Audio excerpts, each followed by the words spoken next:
वृंदावन की पावन भूमि पर प्रेमानंद महाराज जी का आश्रम स्थित था। दूर दूर से लोग उनके दर्शन और उपदेश सुनने आते थे। महाराज जी की वाणी में प्रेम था, आंखों में करुणा और जीवन में केवल भक्ति। उसी वृंदावन के पास एक छोटे से गांव में रामू नाम का एक गरीब युवक रहता था। उसके पास न धन था न पढ़ाई, बस मन में श्री कृष्ण के लिए गहरी श्रद्धा थी।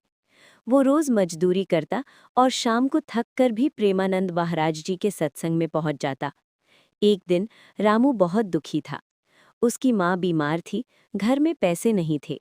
वो रोते रोते महाराज जी के चरणों में गिर पड़ा।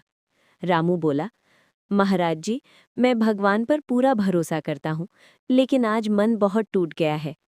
प्रेमानंद महाराज जी ने बड़े प्रेम से रामू के सिर पर हाथ रखा और कहा, वत्स, जब भगवान देर करते हैं तब भी वे अंधेर नहीं करते। सच्ची भक्ति परीक्षा से होकर ही गुजरती है। महाराज जी ने रामू को कोई धन नहीं दिया, न कोई चमत्कार दिखाया। उन्होंने बस इतना कहा, कल से आश्रम की सेवा किया कर और मन में कृतज्ञता रख। रामू ने बिना सवाल किए महाराज जी की बात मान ली।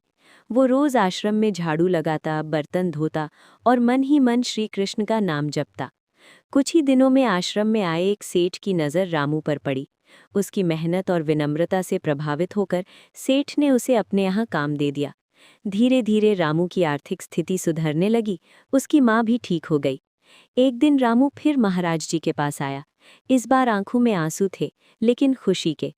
रामू बोला, महाराज जी, आपने तो कुछ दिया ही नहीं, फिर भी मेरी सब परेशानियां दूर हो गईं।